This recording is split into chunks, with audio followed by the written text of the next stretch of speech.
tí bá ṣe tán lórí chat. Àgbà yín sọ̀rọ̀ ní ìmọ̀ yẹ́rìn kìtẹ́ ìsọ̀rọ̀. So ẹ má bínú, thanks, sorry for distraction, ẹ má bínú. So bí mo ṣe sọ lọ, tí bá ní pé kí n sọ̀rọ̀ yẹn gangan tó bó ṣe yẹ kí n sọ, but the fact that mo fẹ́ kó attach mọ́ fracas, mo dẹ̀ fẹ́ kí àwọn èèyàn kan máa rí i pé she's lobby o, ṣe bá sọ pé yín pé ń lobby ó fẹ́ padà síbì kan, no.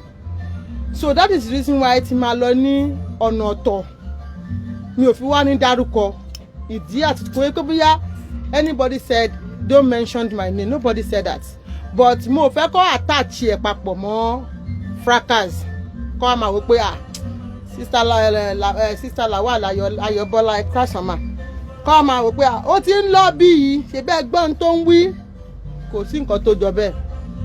I stand alone. My name is Original Ibadan. Aláṣẹ Gold Nation gangan, CEO gbogbo building tó wà mí báyìí elétẹ̀rí. I'm the CEO of myself, so I'm not under anybody. Ṣé you understand? So torí ẹ̀ ni mo ṣe ní lọ that route, but yín ò ní pé torí pé mi ò ṣe fracas mọ́, yín ò wá ní pé ká rò tọrọ ká má sọ. Gbogbo abiyamọ pátápátá lápapọ̀, gbogbo pátápátá la máa jèrè ọmọ wa, gbogbo pátápátá àní fojú sunkún àwọn ọmọ wa, àwa ní ṣìyàn, àní ṣìgẹ, àní ṣìmọ, àní ṣìgbé, gbogbo ọmọ bí wa obìnrin àtọkùnrin wọn ò ní ṣìyàn, wọn ò ní pàdé lénìní, alágbàákò wọn ò ní ṣẹrù kalẹ̀ sí lọ́rùn lágbára Ọlọ́run. Ó ga o, tẹ́ bá ń gbọ́ ènìyàn ṣe rere o, nítorí àti sùn ènìyàn ṣe rere o. Sister Mọ́wọ́núọlá Ọmọwùmí Babárìndé, mo kí yín. God, these people. Sister Abbas Kafayat, mo kí yín. Mo kí gbogbo yín. Sister Táyé Ológunró, mo kí yín. Yábọ̀dé Olúrìnjọ, mo kí yín. Sister Tutuola Ahmed, mo kí gbogbo yín. Fọlákẹ́ Kẹ́hìndé, mo kí yín. Abọ́sẹ̀dé Àríkẹ́ Adé, mo kí yín. Labella, mo kí yín. Aminat Gambari, ẹ káàbọ̀ ìyá mi. Bí mo ṣe ń sọ lọ, àní pàdé lénìní, àwọn ọmọ wa ò ní pàdé lénìní, àwọn ọmọ wa ò ní fi ọ̀tá ṣọ̀rẹ́, because Adunni Ade, my darling sister, my darling Iyoko, how are you ma? Mi ò tí gba nǹkan ìyàwó o, ṣe mọ̀ pé birthday ìyàwó yín ń bọ̀ lọ́nà, ẹ tètè lọ máa ẹ múra gidi ni, on the 12 ni kò yẹ kí mo kiri yín. Sister Princess Ẹnìtàn, mo kí yín. Àpèkẹ́, ẹ káàbọ̀ sórí ìkànnì. Nítorí pé Ọlọ́run má jẹ́ ká fọ̀tá ṣọ̀rẹ́. Aisat, mo kí yín mà. Princess Olúnìkẹ́, ẹ káàbọ̀ mà. Yorùbá tún máa ń sọ pé ẹ̀yìnkùlé lọ̀tá wà, inú ilé la ṣe ní ń gbé. Bí ikú ilé ò bá pani, tòde ò lè pààyàn. Ẹ̀jẹ̀ ara àyàn máa ń ṣekú pààyàn. Ẹ̀jẹ̀ Táíwò mi tí Olúfẹ́mi, mo kí yín mà. Ọ̀rẹ́ ẹbẹ̀ tó ń jókòó kalẹ̀. Kíní nìyẹn, ó wà, ó ń bọ̀ lọ́nà ní, ṣé bí kíní ni materials ó ń bọ̀ lọ́nà àṣẹ àti ìgbà ni. Mélòó náà fẹ́? Wọ́n fẹ́ bẹ́ẹ̀ bí 100 yards 25 lọ́pẹ́ 25. Ẹ má wọlé tó bá mú yẹn náà máa ṣe dáadáa. Ẹnìyẹn náà lè ẹni kọ́ bá létà máa ti máa parí ṣáàtì. Ajia Ẹ̀kúrọ̀lẹ̀, Àkànkẹ́ Ọmọtọ́ṣọ̀, mo kí yín. Adéyẹmọ Akóredé, mo kí yín. Abdulrasaq Adébáyọ̀, ẹ káàbọ̀ mà. Ẹ̀jẹ̀ èèyàn ni tí ẹ̀jẹ̀ yín àti ará ilé yín tí ò bá ti ṣekú pa yín, èyí tó bá kú ẹ fílẹ̀ sọ́wọ́ Ọlọ́run.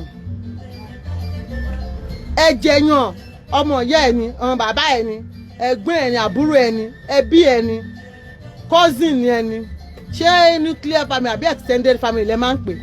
Tó o bá ti ṣekú pa ẹ kó lọ tà ẹ fáráàta, ará àta láti gẹ́ẹ̀tì ẹ ọwọ́ Ọlọ́run ló wà, torí pé wọn ò mọ̀ kankan pa ẹ. Ọ̀tá gbọ́n bẹ́tàjọ̀ rẹ lọ ń gbà mí, because ọ̀tá ẹjọ́ ń wora yín látòkèrè, kò mọbi tó dúró sí, kò mọbi tó kù sí. Táráyé bá fẹ́ múyàn láyé yìí, wọ́n á ní ẹ kí lórúkọ ìyá ẹ̀, ṣé ẹ mọ orúkọ bàbá ẹ̀, níbi táyé ti ń mú wa táyé ti ń múyàn nìyẹn ayé ò ní mú wa tọmọtọmọ ayé ò ní mú wa tọmọtọmọ mo rí nǹkan kan lórí Facebook lánàá ó bà mí lẹ́rù. Oh, I'm sharing date with your mom. Yes, oh, we're October 12th.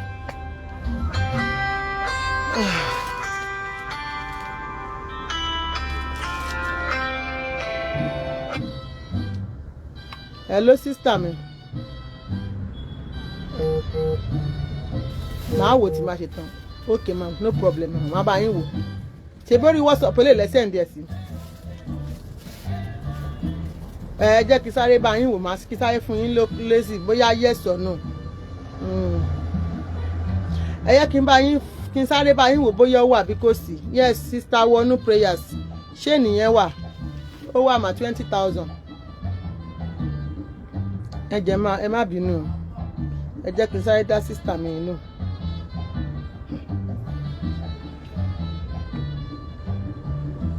Hello sis, gbogbo ayọ̀tẹ̀mú yìí ló wà.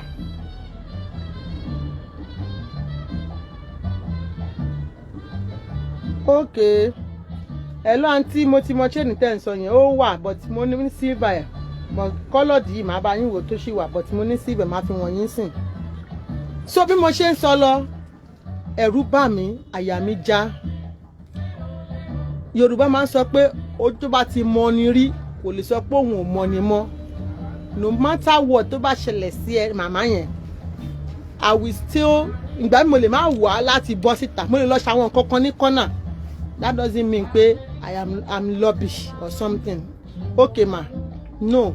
Ṣé pé tẹ́ bá fẹ́ ràn yàn tí nǹkan bá ṣẹlẹ̀ sí ẹni yẹn ẹ sì máa feel ẹni yẹn pé ó yẹ kí nǹkan bá ṣẹlẹ̀ sí ẹni. That doesn't mean pé òun lọ́bì àbò fẹ́ ṣe kinní kan mi fẹ́ lọ sí side yẹn. Àwọn nǹkan tí mo rí lórí Facebook lánàá ó touch mi ó touch yàtì mi ó jẹ́ kí n miss ìyá mi. Ẹ pé mo gbé fọ́tò ìyá mi síbẹ̀. Ó jẹ́ kí n miss ìyá mi because màmí ṣe abiyamọ tòótọ́ abiyamọ dáadáa kọ́lọ́n bá mi fọ̀run kẹ́ wọn kọ́lọ́n bá mi ṣe kíni kó bá mi fi ṣe ikú ní ìdẹ̀kùn fún wọn kó bá mi fi ṣe ìdẹ̀rùn fún wọn kí ilẹ̀ sàárè má gbóná mọ́ wọn. Tán bá pe lágbájá àti tàmẹ̀dùn jáde most of us ó better kí power off. Sister wọní no problem you will get it. Most of us tó bá bèè lọ́wọ́ wa nígbà tójú ò tí là àwọn àti ìyá wa àti bàbá wo ò sí papọ̀ máa pọ̀ bàjẹ́ tí ó máa gbóná báyìí láyé àtijọ́ ń gbà yẹn àwọn parents mi gan máa nà ìyàwó wọn báyìí ni mi ò tí ì rí ibi tí mi ò rí rí láyé mi rí rí láyé mi. In fact ibi tí kinní yẹn touch mi dé èèyàn tó send ẹ̀ sí mi mo delete ẹ̀ ni torí ṣe mọ̀ pé kẹ́ rí nǹkan kó mi jẹ́ máa jábọ́ lójú yín pé wow this is terrible. Ó terrible débi wípé àwọn tí wọ́n náwọn ń bá ìyá yìí jà tó náwọn ń bá ṣọ̀tá wọ́n padà bọ́ síta sòótọ́ ọ̀rọ̀. Ẹ fún ìyá yẹn ní kudos ẹ gbé fún ẹ sọ pé gbòsà gbòsà gbòsà. I gave kudos to her. Ẹ mọ reason kí ọ̀tá èèyàn tó lè rí wípé lágbájá jẹ̀bi èèyàn kó dẹ̀ má lè wo pé no káwọn ọ̀tá yẹn dé lè sọ pé rárá o lóòótọ́ là ń bá lágbájá yìí jà ṣùgbọ́n nǹkan tí ìwà arákùnrin yìí ṣe é kù díẹ̀ káàtó ìwà tó wù kò ń ṣèwà ọmọlúàbí ìwà burúkú ayérayé mi ò rí rí láyé mi. My mother raised us kò yẹ kó bí ẹ̀yà bàbá tiwa ti kú no. We go to our father's house every Sunday. Wọ́n parí ìjà fún wọn pé okay o. Ó yá torí pé ó yá ẹ pọ́n mọ́ ẹ máa lọ síbẹ̀ every Saturday. Rárá. Wọ́n àjọsọ ni. Àjọsọ láàrin àwọn pé okay ìwọ lágbájá o. Àwọn ọmọ mi tó bá wù wọ́n lè máa wá níjọ́ tó bá wù wọ́n. Kò tí bàbá wa bá dé ẹnìyẹn yẹ gbà. Nǹkan tí bàbá tí bàbá bá ló máa ní ó yẹ ẹgbà tí mo lágbára ni. Wọ́n ń gbé pẹ̀lú ìyàwó mi náà. Mo ti sọ fún yín rí pé ilé bàbá dádì mi ó wà ní number 14 Daily Street ní Ṣómólú àti gbé fún developer nsìn ó ti tún kọ́. We go there. Tó bá jẹ́ pọ́jọ́ méjì ni tó bá pè wá ni wọ́n fọ́ọ̀sì wa tí ò bá pè wá àlọ́ nìyẹn because à ń jẹ́ nǹkan tó tẹ́ wa lọ́dọ̀ ìyá wa. ìyá wa ò dẹ̀ torí ẹ̀ kò sọ nǹkan kan tó yẹ pé bóyá àwọn ọmọ yìí o mo ṣe ní kẹ́ gbé fún ìyá yẹn pé gbòòsà ṣe rí gbogbo obìnrin ayé tí ò bá ti ń kọ́ ọmọ sí bàbá ẹ̀ olóríire ni wọ́n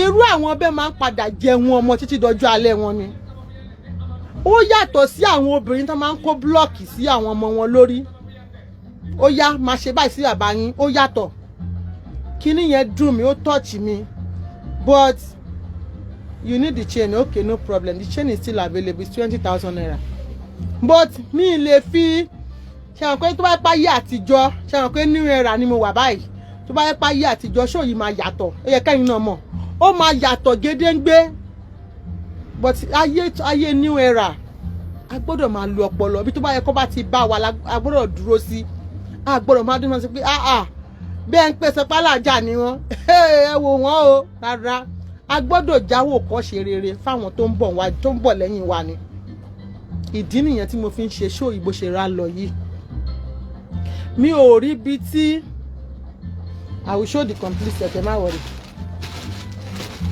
ṣé ní táǹtì yẹn béèrè lọ́wọ́ mi lẹ́ẹ̀kan ni wọ́n wá fẹ́ kọ́lọ̀ díẹ̀ àǹtí ṣé ní tẹ̀bí mi lẹ́ẹ̀kan yẹn rèé jẹ́ kí n fi wọ̀nyí kí tó lọ gbàgbé torí mo lè ponú gbàgbé ṣètìrì ṣé ní tẹ̀ ń béèrè lọ́wọ́ mi nì ó wá jẹ́lẹ̀ tó ní kọ́lọ̀dì ìyẹn wá ní kọ́lọ̀dì ṣẹ́rí eléyìí lẹ́ ń béèrè lọ́wọ́ mi eléyìí ó wá jẹ́ tó ní kọ́lọ̀dì ìyá wa ẹ jẹ́ bá mi kí bọ́ mi ẹ̀yin tẹ́ ní kí n ṣó yín ní ṣó ní ṣé ní tí mo wọ̀ yẹn jẹ́ kí n sáré ṣó yín complete set ẹ̀ tó kù ní ìgbọ̀tẹ́ jẹ́ kí n mú òun fúnra rẹ̀ wá. ẹ má bínú ẹ jẹ́ kí n fi sáré hàn àwọn customers mi tó ń béèrè ṣé ní tí mo wọ̀ yìí lọ́wọ́ mi kó má dàbí pé mò ń yìn náà wọn. ríǹgì ẹ̀rẹ́ náà ríǹgì ẹ̀rẹ́ títí ti complete set ẹ̀ ni mo ṣe ń jáì báńgù ẹ̀yìn yẹrìn ní ẹ̀yìn ríǹgì ẹ̀yìn.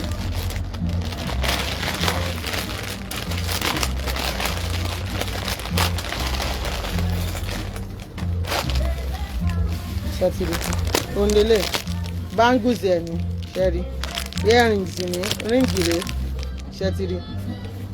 báwo ni o princess darling how are you mo wà ọmọ mi ń kọ́ ṣàtìrì ṣẹ́rí ṣàtìrì ṣàtìrì complete set ẹ̀ ṣàtìrì sister Rebecca ẹ̀kásán Caroline ẹ̀kásán ṣẹ́rí ṣẹ́rí.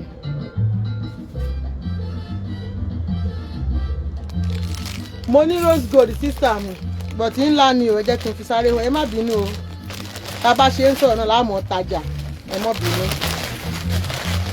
ó ti yá o. ẹ jẹ́ kí n mú rose gold jáde fáǹtì mi kan tó sáré béèrè ṣé ẹ mọ̀ pé ṣé ènìyàn wá ní black ó dẹ̀ tún ní white ṣẹ̀rí 20,000 ní 20,000 ní gbogbo sẹ́ẹ̀tì ẹ jẹ́ kí n sáré mú rose gold kan fún sísà mi tán béèrè ẹ hold on 1 second ẹ jẹ́ fún 1 second ká lè jọ gbádùn ṣó yìí ni o ṣó yìí máa lẹ́ẹ̀tì tẹ̀ díẹ̀ o.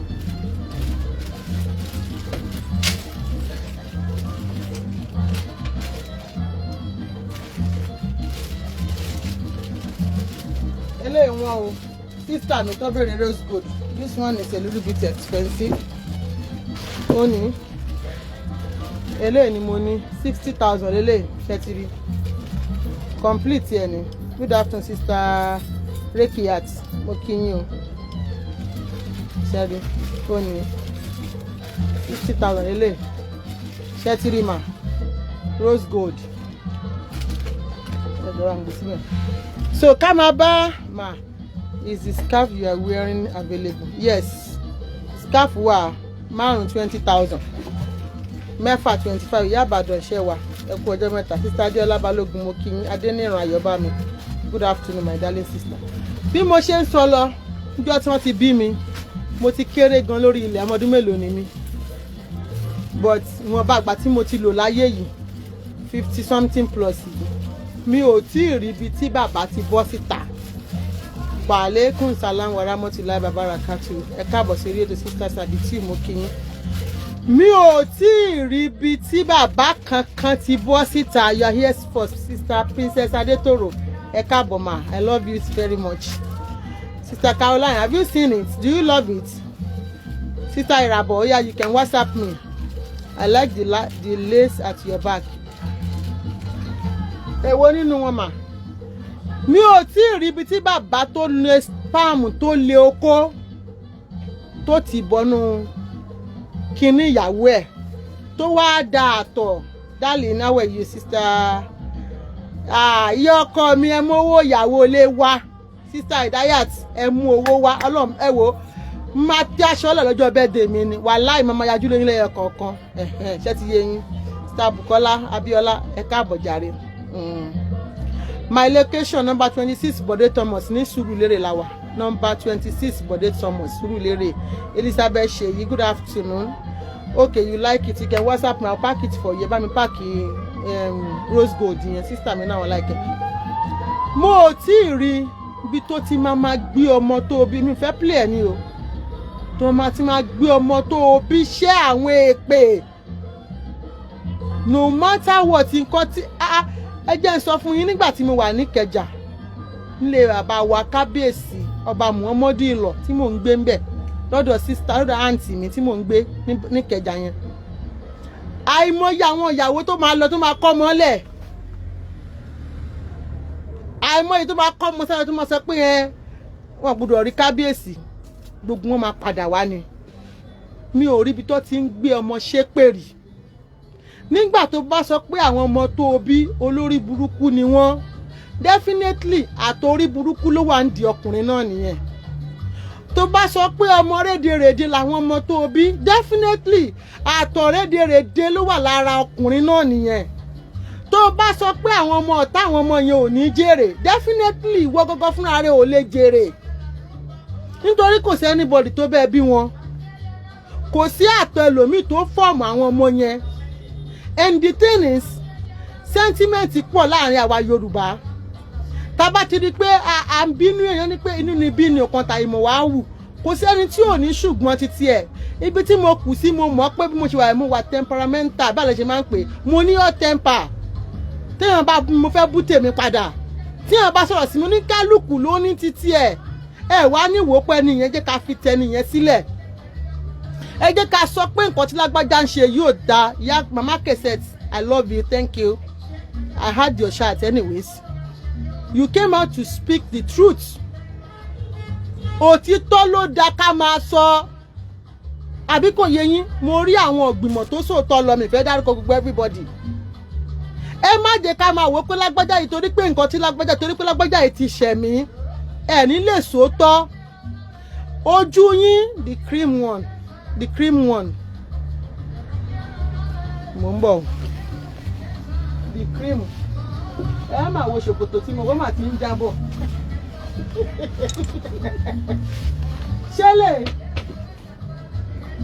Ṣẹlẹ̀ sister mi tí mo fọwọ́ kàn tó bá jẹ́ lè 250.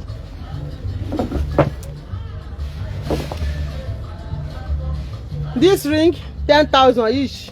Orí Fáráwò 10,000 each. Femi Kayode, what do you mean by face your business? I am a speaker. I'm entitled to say anything that is going on social media.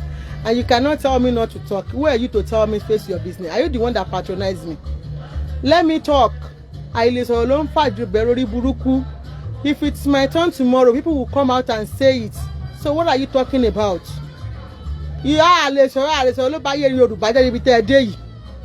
Ẹ fi jùlẹ̀ jó lọ ìyá ló máa ń mú jẹ́yàn jọ nítorí Ọlọ́run. Ṣé mo sọ fún ẹ pé mò ń gbèjà anybody? Mo sọ fún ẹ pé mò ń gbèjà yàn. Wèrè yí ara ọkùnrin olórí burúkú tá ń sọ ìyá Ìbàdàn. Ara yín tá ń sọ lélẹ̀. Ẹ̀yin ọkùnrin àgbákò, ẹ̀yin àdánù ọkùnrin. Ẹ̀yin tí ò yẹ kéèyàn jí rárá ẹ pọ̀ lórílẹ̀-èdè ayé. Ẹ̀yin abímọ máa wò. A jẹ níbi tẹ́ ẹ ti ṣiṣẹ́ sí. Tó bá wá di ọjọ́ ọ̀la yín. Ẹ má bínú ẹ fílẹ̀ jẹ́ kí n bá yín búlọ̀kì ẹ̀. Ẹ fílẹ̀. Òun ti dà. Ó ti lọ ni. Ta ló fi rẹ́dẹ̀ sórí how much is the ring gòkè ti yọ ẹ jẹ́ n bá yín búlọ̀kì Fẹ́mi Káyọ̀dé. Mo ti ẹ̀ ti bẹ̀ delete comment tó bá padà máa ṣáì sí blocking. Ẹ̀yin ajẹ́ níbi tẹ́ ẹ ṣe sí. tó bá wá di lọ́la kan tẹ́ bá rí àwọn tó yẹ lèmi ò ṣe ń fún yín lówó tí n bá rí ẹ̀yin bàbá tí yà ń jẹ yín títí tẹ́ ń tọrọ owó tẹ́ jókòó sẹ́gbẹ̀ẹ́ títí báyìí my mind will telling me pé do you have the earring you are wearing mo ní 10,000 ní òní the ring is 10,000 ẹ ti rí òní 10,000 naira kò ń ṣe eléyìí sẹ́ẹ̀tì ni o ilé méjì ni mo sọ ríǹgì pọ̀ ríǹgì wà lóríṣiríṣi tíyà bá ń jẹ yín lẹ́gbẹ̀ẹ́ títí tójú òun rọ̀ pa yín òjò á máa pa yín gbogbo á máa pa yín ẹ máa wá tọrọ bárà èmi ò fún yín lówó o torí irú yín tẹ́ ti gbá àwọn ọmọ yín ṣépè. Sister Temi Olajide, reply you about what is it on my WhatsApp? Did you send message to my WhatsApp? Mumbo.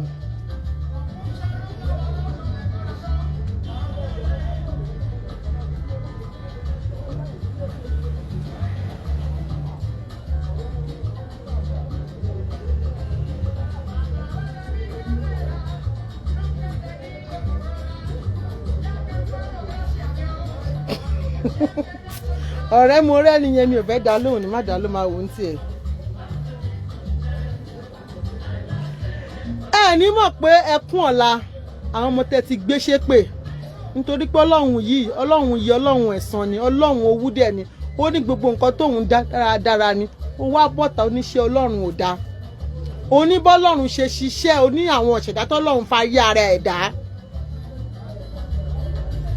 Sister Abẹ́fẹ́ aṣọ yín ṣì wà ń bí o okay ẹ fẹ́ ṣe ní ọrùn mi okay we have like how many we have 1 2 3 4 5 a ní mẹ́jọ ló wà báyìí we have 8 yes.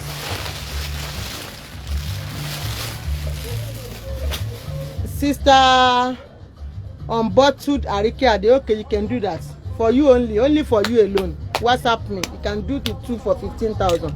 Only for you alone, no, you can have the 2 for 15. These 2 rings, you can have it for 15. Only for you. Kí ni mò ń sọ lọ ẹ̀yin èèyàn mi? Ebi a máa pa yín torí nísìngbà tẹ́lẹ̀ gungun. Ẹ rè pé ráwọn èèyàn tó ń support yín. Please ma, I don't have your number. Okay, jẹ́ kí n pin the number. Ẹ má wọrí ẹ̀yin tẹ́ ń WhatsApp ó dìgbà tí bá yẹ tọ́kì tó dáhùn ẹ má wọrí mẹ́sẹ̀gì yẹn ti pọ̀ jù mí lè ká gbogbo ẹ̀tàn ni lẹ́ẹ̀kan náà kí ló dé mi lè sáré kà tán báyìí 300 and something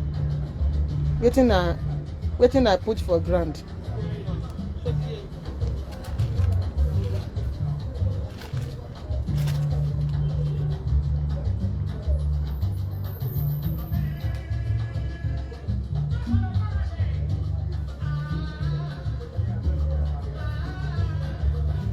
Okay, mo ti pin ní nọ́mbà mi sister mi bí mo ṣe ń sọ lọ ẹ wá dọjọ́ ọ̀la ẹ máa yabọ́ kiri ẹ máa tọrọ wàrà ojú wa máa pa yín nítorí pé nǹkan tọ́lọ́run dá fún yín àwọn tó yẹ kó ṣe yín lánàá kó ṣe yín lógo ẹ ti fi ìlara àti ìtara torí ẹ̀yin ọkùnrin kan wà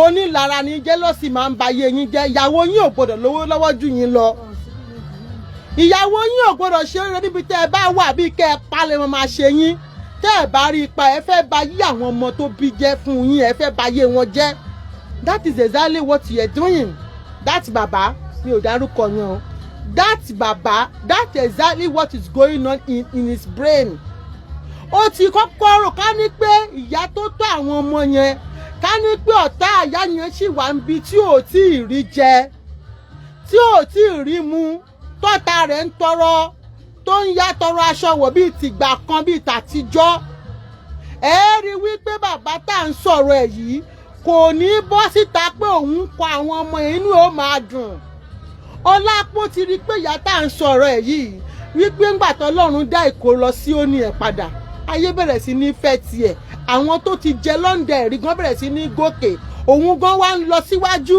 àwọn ọmọ yẹn ọmọ ológo ni wọ́n ó wá wò ó pé kí lòun lè ṣe tá bá máa sọ̀rọ̀ history ìyá tó wà lórí ìyá tá à ń sọ̀rọ̀ ẹ̀ yìí mi ò dárúkọ ọ̀yàn o ẹ jọ̀ọ́ mo fọlọ́run bẹ̀ yín don't mention anybody on this platform Ibadan, that man you are discussing about is out of his mind. Ṣó ti yé yín, ẹ lè kọ comment, don't put anybody's name, simple as ABC. Ṣó ti yé yín sí, ó ti rí pé ìyá yìí Ọlọ́run ti gbógo fọ́lẹ̀, Ọlọ́run ti gbàdúrà ẹ̀. Tá bá wo history Facebook fracas bó ṣe kọ́kọ́ lọ lákọ̀ọ́kọ́, a rí wípé tán bá wẹ́ni tó sẹ̀lẹ̀ ara wọn síta because mo kàn máa ń rẹ́rìn-ín tán lè ń bá kọ̀ọ̀kan màá wo máa gbójú kúrò màá kàn ṣe bẹ́ẹ̀ ni pé mi ò rí ẹ má ti sẹ́ndì tẹ bá ń sẹ́ndì owó sí mi ní mẹ́ni tó sẹ́ndì owó ẹ sẹ́ndì rìsíìtì sórí WhatsApp mi.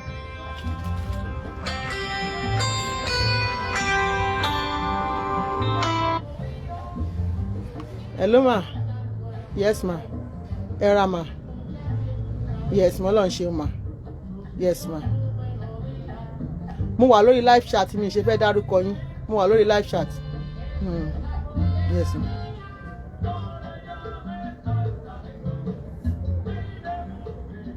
Mo ti wà ní lórí Facebook, màá pè yín later ma.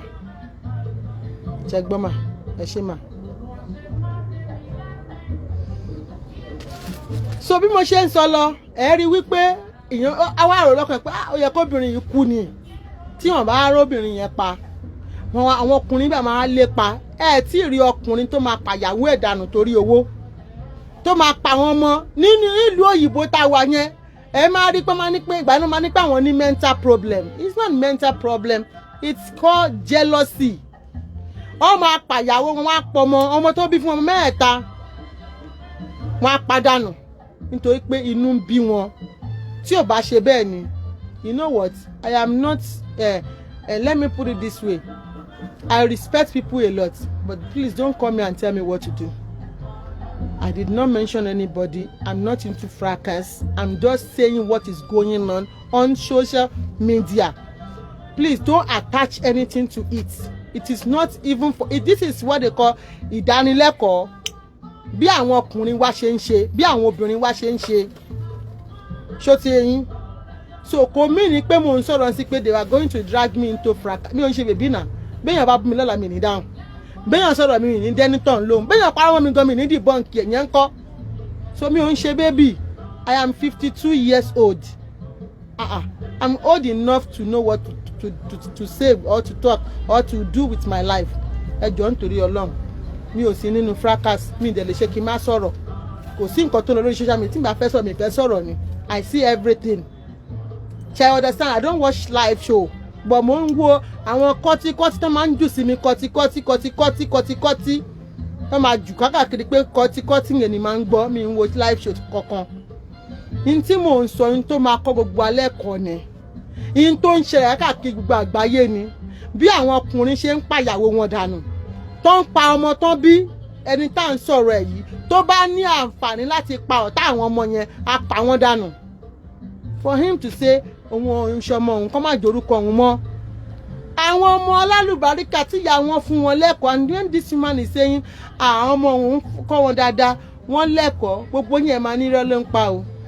Ọmọ tán bí sílùú òyìnbó mélòó nínú àwọn ọmọ èmi àti yín tá à ń gbé nílùú òyìnbó tí wọ́n bí wọn sílùú òyìnbó, mélòó nínú àwọn ọmọ yín ló ń kúnlẹ̀ kí yín? Ọlọ́run. Mélòó nínú àwọn ọmọ yín ló ń dọ̀bálẹ̀ fún yín? Tí ìyá wọn bá ti pòkọ̀ ọ̀bànújẹ́, ṣé wọ́n rí ni? Wọ́n lè máa gbọ́ náà, máa gbọ́ pé bàbá àwọn ti ṣépè fáwọn, ṣépè fọ́tà wọn. Láti jẹ́ kọ́mọ yẹn ni wọ́n ní wọ́n dọ̀bálẹ̀ yẹn tán bá ó dọ̀gba alájà. And that bá ṣe mi ò dá lóhùn. Àwọn èèyàn ní kí mo ní mi ò lè dá lóhùn. Ẹ jẹ́ ká máa sòótọ́ ọ̀rọ̀. Eléyìí is nothing to do about fracas. Mi ò bá yàn kọ́kọ́ jà, mi ò bá bàbá tó ń sọ̀rọ̀ jà. Mo kàn ń sọ nǹkan tó ń ṣẹlẹ̀ ni. Wípé nínú àárín èmi àti yín, àwọn ọmọ yín tẹ́ bí sílùú òyìnbó, mélòó ló ń dọ̀bálẹ̀ kí yín àti ló ń kúnlẹ̀? Ẹ sọ tòótọ́. Daddy, hi. Good morning, Daddy. Good morning, Mommy. Mom. Hi, Mom. Bí ìtajà. Hi, Dad. Wọ́n ti lọ. Kọ́mọ yẹn tó lè dọ̀bálẹ̀, wọ́n kọ́ wọ́n fún ní home training. Ẹ jẹ́ ká ka bí àmọ́ kú ewu ọmọ. Ẹ jẹ́ ká sọ pé alálùbáríkà lóbìnrin yẹn. Ẹ jẹ́ ká sọ pé ó kú iṣẹ́.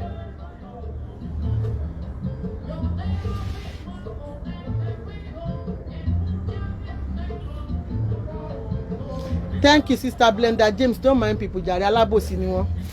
I'm not fighting anybody. That's Mama you're talking about. I'm not fighting with her. So please, you people should leave me alone. Ní fẹ́ kéèyàn sọ̀rọ̀. Don't let them drag you into fracas. Don't let them drag you into fracas. Mo wá búyàn àbí mo wá ṣépè. Kí ló dé gan-an? Ọjọ́ ọ̀la ń bọ̀. Ẹ jẹ́ ká máa gbàdúrà fún àwọn ọmọ wa. Gbogbo ọkùnrin ni iṣẹ́ ọkùnrin ni iṣẹ́ obìnrin ni. Kọ́lọ̀ má yẹ ká pàdé àgbákò. Kò sí bó ṣe lè wù kó jẹ́ mo rò bó òye bá sọ pé ọjà tọmọ bá ti wọ̀ wọ́n sọ pé ó ti dòkúta ni mo gbọ́. Mi ò gbọ́rú eléyìí rí láyé mi. Pé èèyàn téèyàn bímọ ẹ̀ èèyàn wá bọ́ síta èèyàn máa wọ̀n wọ́n ní èpè. Ẹ wá ní don't let them drag you into fracas. I am a blogger. I'm a speaker. I can talk about anything talkable. For the fact that tí n bá ti wá ṣépè for anybody. Kí ni fracas èpè ni? Ẹ wá búyàn, ẹ wá ṣépè ní túmọ̀ fracas tá ń ṣe. Tí n bá ti wá ṣépè for anybody. Tí n dẹ̀ wá bú wọn, mi sì dárúkọ èèyàn kankan lórí platform mi. Mi ṣe fracas. Mo ń sọ nǹkan tí mo rí lórí Facebook. Thank you very much ma. Receive your payment ma. God bless you ma. Mo ń sọ nǹkan tí mo rí. Which is pé tẹ́ bá ṣẹlẹ̀ sọ́ta mi náà àwọn èèyàn gbọ́dọ̀ ní láti sọ. Ilé ayé ìgbà káwọn èèyàn máa sọ torí pé sometimes àwọn ẹlòmíì ò kí ń lọ sórí platform ẹlòmíì. Àwọn èèyàn tó wà lórí platform mi sọ lè má lọ sórí platform ẹlòmíì. And let me say this to you woman. Ìwọ tó bá believe wípé nǹkan tọkùnrin yẹn ń ṣe inú ẹ̀ ń dùn. Ò ń ṣí aṣọ yẹn. Ìkà ẹ̀dá nìyẹn. Ẹni téèyàn ń sá fún nìyẹn ò kí ń ṣobìnrin re. Ó dẹ̀ bí àwọn ọmọ tiẹ̀ o. Tíwọ náà ti kọ́kọ́ rí o. Tó ti fi àwọn ọmọ lẹ̀ sílé ọkọ. Bàbá àwọn ọmọ tiẹ̀ ò wá bọ́ síta wá máa gbà àwọn ọmọ tiẹ̀ ṣépè. But ìwọ lè máa ṣí abi tí bàbá àwọn ọmọ tó bá sọ pé o fẹ́ máa fẹ́ tó ń ṣépè fún wọn ò ń ṣí àínú ẹ̀ ń dùn. Ò ń play ṣe ẹ̀. Ìkà nìyẹn. O kì í ṣèyàn re. Ẹni tó bá rí ẹ tí ò bá sá ìwọ́rú obìnrin bẹ́ẹ̀ tó bá ń ṣe irú nǹkan báyẹn sòbìyà máa dá onítọ̀hún. No matter what the situation may be, kó má bá ya wọn ṣe ẹ̀tọ́ ẹ láti sòótọ́ ọ̀rọ̀ pé alágbájá tó bá já àwọn ọmọ tèmi náà wàá máa pa wọ́n ni. In tó ṣe yìí kù díẹ̀ káàtó bí ò gbèjà yá wọn o. Ṣùgbọ́n bàbá àwọn ọmọ tó wá bá ẹ ní kóòtù. Àbí kò yé yín àwọn ọmọ tó wá bá ẹ. Àwọn ọmọ ẹni tó wá dọ̀bálẹ̀ fún ẹ. The beside green lace. Okay sister. Ṣó ti yé yín? Ó yẹ kó lè dá àwọn ọmọ ẹ lóhùn. Àdínbì pé ó dá àwọn ọmọ yẹn lóhùn. Wọ́n á mú ìyá yẹn ní aláṣejù. Ipe ṣe bàbá àwọn ọmọ tó sọ pé kò láìkí wọn. Wọ́n máa rí ní kóòtù lẹ́ni. Wọ́n dọ̀bálẹ̀ fún un. Ó máa hug wọn mà ní tó ń ṣàdúrà fún wọn. But simply because you have this pain. Ṣó ti yé yín? Because you have this pain in your heart towards their mother. Ó wá extend there. Dórí àwọn ọmọ tiẹ̀. Ó wá lè control emotion ẹ. Because the way you were seeing at her. Ipe she's progressing. Ó ń lo mọ́tò tuntun. Ó ń wọṣọ ó ń jó. Àwọn ọmọ yẹn náà ṣe é rí láwùjọ. Tó bá jẹ́ pọ̀ tá àwọn ọmọ yẹn ò ṣe é rí. Wàá ya fọ́tò wá ní ẹgbàá míì. Alágbájá ti bá yí àwọn ọ̀tá àwọn ọmọ mi jẹ́ wo bó ṣe rí. Bó ń torí pé wọ́n ń gun mọ́tò. Oníkan ṣe irun sórí. Ìkan létí. Ìkan dámúlu. Can you imagine? Abiyamọ. Bàbá ṣé bàbá lẹ́yìn iṣá ẹ̀ ń ṣe bàbá lálùbáríkà. I'm not siding the mother. No. Nǹkan tí mo fojú rí ni mò ń sọ tí mo fetí gbọ́. That is what I'm talking about. Tí màmá tí ìyá àwọn ọmọ yẹn náà bá ṣe ń jọ mí, I will come out and say it. Ṣé kò yé yín? Ẹni tó gùn dílé bá ń bájà, ẹ yẹra yín wò. Pàṣán tá a dẹ̀ fi nà yálé ni o. Ó wà lókè àjà fún wọ ìyàwó tó ń ṣí aṣọ ní ìsínú ẹ̀ ń dùn. The man is doing good àbí? Àwa náà ti kọ́kọ́ rí. A fà wọ́n mọ́lẹ̀ sílé ọkọ. A kó àwọn ọmọ wa pọ̀jù lóòótọ́ la aráyè kó wọn lọ ìlú òyìnbó. Ọ̀pọ̀ ráyè kó wọn lọ sí ìlú òyìnbó. Ẹ̀yin tẹ́ ń ṣerú ẹ̀ pọ̀. mi ò gbọ́dọ̀ fọ̀rọ̀ èèyàn kan ṣe example ẹnìyàn ti mọ̀ pé ṣé torí pé òun sọ fún mi. Ó ìwọ ọkùnrin náà ó ṣe títí bí ìlara tó ń ṣe ó jẹ́ kí ìyá ọmọ yẹn rí mú lọ sílùú òyìnbó dàárọ̀ yìí.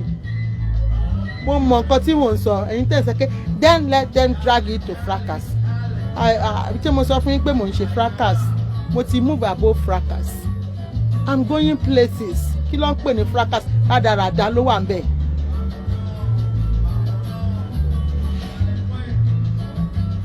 Ibi ìlara ó bọ ọjọ́ ọ̀la ọmọ ẹ jẹ́. Ibi tó bá jẹ́ pé Nàìjíríà làwọn ọmọ yìí wà, ibi ìlara ò ní jẹ́ kán ráyè mú wọn dé ìlú òyìnbó. Ìlara tẹ̀yin ọkùnrin máa ń ṣe. Ìlara ara yín ni gbígbóná ra ló obìnrin tó bá mú owó ọkùnrin ó máa pa ọkọ ẹ̀ ní kò lè rí ilé ọkọ gbé nítorí pé nǹkan tí wọ́n ń pè ní owú ara ọkùnrin ló wà. Owú pé wọ́n ń fẹ́ yàwó yín ọ̀tọ̀ ni. Ọ̀tọ̀ nìyẹn gangan owó ọ̀sìn. Owú pé yàwó yín ní jù yín lọ ìyẹn gangan ó máa ń scatter brain yín ni. Ó máa ń scatter brain yín owó pé yàwó yín ní jù yín lọ ṣoríire ó ti kọ́lé jù yín lọ. Ayé ẹ̀dá jù yín lọ ẹ̀ẹ́dẹ̀ wàá mọ̀ wípé ó ní àjèjì ọwọ́ kò gbẹ́rù dórí àgbájọwọ́ la fi ń sọ̀yà tó bá jẹ́ pé ẹ dúró síbi tó yẹ kẹ́ ẹ wà tẹ́ bá gbárùkù tì í tẹ́ support ẹ̀ tó bá ṣe ń kán sí ojú dandan ni ó máa ṣàn wálẹ̀ báyìí ni ó máa kán sí ẹnu ni ṣé àárí ọkùnrin ni táwọn báyàwó ẹ̀ kọ́lé táwọn ní sìmẹ́ǹtì ó lè náà ta sìmẹ́ǹtì sí 4,001 táwọn ní 4,500 ni ó ń gba 400 naira orí ẹ̀ tó bá ra 1,000 bag tí ò mọ iye tó jẹ́ nítorí pé bó ṣe ń ṣàn sí ojú báyìí ó ń kán sẹ́nu ni. Ṣùgbọ́n ìlara ò ní jẹ́ kẹ́ lè ronú débẹ̀ pé mo lè benefit lára obìnrin yìí mo lè kọ́lé mo lè ṣoríire mo lè ní business látara ẹ̀ but tó dí pé ẹ fẹ́ jẹ́ kó ní jù yín láti believe pé because they say you are the head of the family ẹ wá gbé yẹn rù sórí figurehead olórí ẹja nìyẹn ẹ orí yín orí tí ò sí nǹkan kan orí polo orí lásán tẹ̀ ń rù kiri àgbáyé. Mo wò títí mo wò pé kí ló dé ẹ ṣe fẹ́ bàyé jẹ́ tó bá wá di lọ́la tó bá jẹ́ mi o àwọn ọmọ yìí ò ní bàbá náà ṣe mọ́ láyé if I'm the best I'm the one o àwọn ọmọ yìí ò ní bàbá yẹn ṣe mọ́ bàbá tó bọ́ sí public tí gbogbo ayé bá gbàgbé ṣé Facebook máa gbàgbé ni social media ò lè gbàgbé láéláé tí Facebook wọn bá gbàgbé.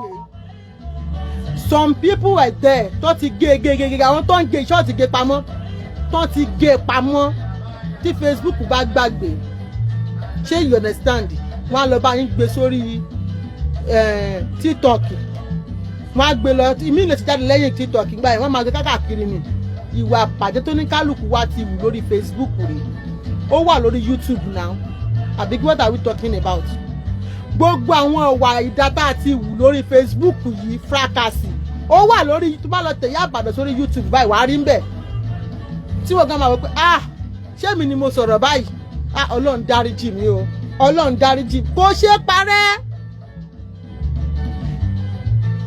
kò ṣe parẹ́ gbogbo ẹ̀yin ọkùnrin tẹ́ bá dẹ̀ ń ṣe lára àwọn ìyàwó yín lẹ máa ń hùwà burúkú báyìí ní ìgbà kan killing of the wives ló gbòde ní Texas ní America wọ́n máa pàyàwó wọn wọ́n á yìnbọn fún wọn á ṣaládàá simply because èmi ni mo mú wá sí ìlú òyìnbó ó ti wá di nọ́ọ̀sì owó wà lọ́wọ́ fún máa gbéraga sí mi àwọn olóyè bẹ̀rẹ̀ killing of the wives àwọn Ghanaians náà kọ́ bẹ̀rẹ̀ ìlara ni jealousy bóyá wọ́n fàyà ọkọ ẹ má bínú o wọ́n ń ta sẹ́ńjà níbi ẹ̀gbẹ́lẹ́ ọ̀lẹ́ ṣe ń gbọ́ mísíkì o tó ti yé yín bóyá wọ́n ti fàyà ọkọ ń bi iṣẹ́ ìyàwó ló wá bẹ̀ sí ń pawó tó ń faṣẹ́ ṣé mọ̀ ńgbà tí COVID-19 ṣẹlẹ̀ yẹn ẹ mọ iye owó tí nọ́ọ̀sì mẹ́kì ẹlòmíì ó mẹ́kì $24,000 lóṣù kan nígbà COVID àìmọye obìnrin tẹ́ ti fi ẹ̀tanú padànù mo mọ̀ ẹ́ pé ká ní ẹni tá à ń sọ̀rọ̀ ẹ̀ yìí bàbá yìí ó ní àǹfààní láti pa ìyá tá à ń sọ̀rọ̀ ẹ̀ yìí á ti yanjú ìyá yẹn dànù tipẹ́tipẹ́ á ti yanjú ẹ̀ tọmọtọmọ nítorí náà mo yẹ sọ pé kọ́lọ̀ má jẹ́ ká ṣẹrù tìkà kọ́lọ̀ má jẹ́ kí ó jẹ́ pé pátánà wa èṣù òun ló máa ṣekú pa wá kọ́lọ̀ má jẹ́ ká bó lórí burúkú ẹ̀dá tó onílara òun ṣe ní tẹ̀lé máa bá ṣe láéláé obìnrin náà ó wà lára obìnrin náà o nítorí pé tẹ́ẹ̀dẹ́ ò bá ní lára èèyàn kan kò ní máa ṣépè fún ọmọ tó bí kó máa ṣí aṣọ yẹn ìlara ìyá àwọn tó ń ṣe òun ló yẹ kó lè máa ṣí aṣọ ẹni irú ẹni bẹ́ẹ̀ nítorí pé ìwọ gọ́gọ́ fúnra rẹ onílara ni ẹ awítán Ìyá Ìbàdàn don't go there. Let's do this chat plain, nothing to attach to it. Nítorí pé òun ṣe lára ìyá wọn òun ló ṣe ṣí aṣọ máa yẹn ẹ lọ wo Facebook yẹn mẹ́rin ló ṣí aṣọ máa yẹn even àwọn kan tí mi ò tiẹ̀ rò pé wọ́n lè ṣe update I saw their update yesterday I was like wow they said the truth they like no you shouldn't have done this to your own son. You should give that person a fatherly love, fatherly care. Oh, jẹ́ káwọn ọmọ yìí mọ̀ pé àwọn bàbá yìí bàbá ni bàbá àwọn ni. Ẹ máa parọ́ lórí Facebook. Kò jẹ́ kó lọ rí bàbá wọn o. Kò jẹ́ kíní kan ìyá wọn ò jẹ́ kó lọ rí. Nígbà tí bàbá wọn gan wá rí wọn gan kan kí ló sọ fún yín. Ó ló kí òun ó lóun ò dá wọn lóhùn. Ó ní gbogbo ayé tún ní kóun dá wọn lóhùn sọ pé láyé òun ò lè ṣẹ́yìn náà ti rí.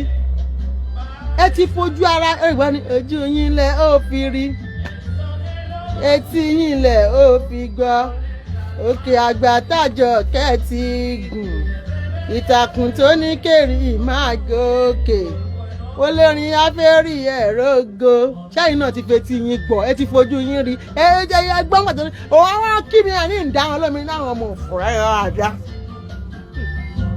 ṣẹ́yìn náà rí bó bá láwọn ọmọ tó bí ọmọ òfò wọ́n kọ́kọ́ fúnra rẹ̀ ní òfò nìyẹn torí wọ́n ló lo pé tó bí mo òfò.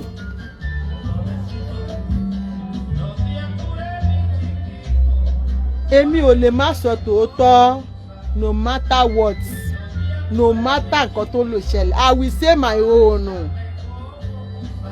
Ìwà ìkà ò dáa ẹ má pè o brother mi ló ń pè láti Canada. Èmi ò lè má sọ tòótọ́ ìwà ìkà ò dára ìlara ò dára obìnrin àtọkùnrin tó bá ń ṣe lára ẹ sá fún wọn ẹni bí ni wọn àgbákò ẹ̀dá ni wọn wọn ò ṣe bá ṣe ọ̀tọ̀ lórogún òwò.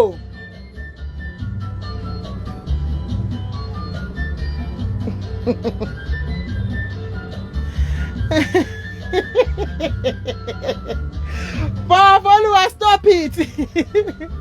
Ọ̀tọ̀ lórogún òwò ọ̀tọ̀ lórogún oko dídó orogún oko dídó gan fẹ́ jọ orogún òwò lọ méjèèjì the same thing ni wọ́n jáde orogún òwò ọba àti ìrìn àdìsáyìn kan báyìí wọ́n máa sáré kiri àwọn kan tiẹ̀ wà ẹ ti mọ̀ pé orogún òwò ni wọ́n wà yí báyìí.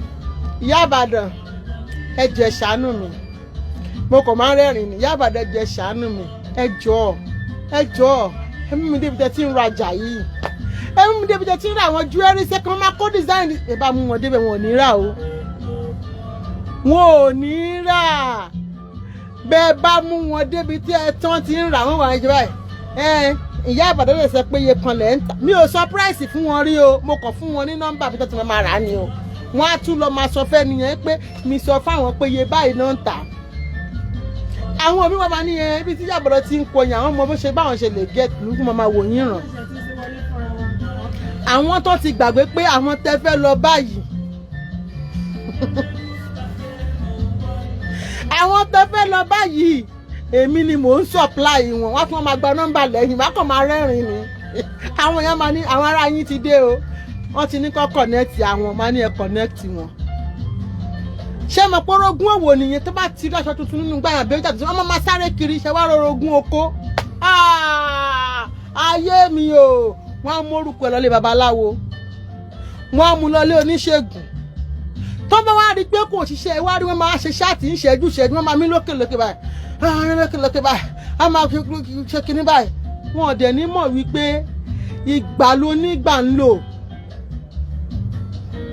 See trending how are you doing how much is this Ankara kò bá kúkú ń ṣàǹkárá bí stuff manager lamia ní 10,000 naira pẹ̀lú bòrò oníbòrò náà wọn ò ní mọ̀ pé ìgbà ló nígbà ń lò ìgbà tí Síkírátù Àjọkẹ́ ló ń lò lọ́wọ́lọ́wọ́ báyìí ìgbà tí tiẹ̀ máa dé ìwọ tó bá ń torí pé lágbájá má rì kémi náà fáṣà ìmá rì ó máa padà já sọ́lọ́pọ́n ni torí pé mo ti fẹ́ mọ̀ pé káyé sọ pé mo ṣàgbá ríǹkì òrùka yìí ni májọkẹ́ náà gbé òrùka yìí náà ni òrùka yìí ni mo wá wò pé àwọn okó ìdọ̀tí kan wà tó kàn máa do tó máa ṣe dáadáa kiri lórí Facebook it does not even worth it. It will bring you down to zero. Nígbà ilẹ̀ ọmọ ìtàn máa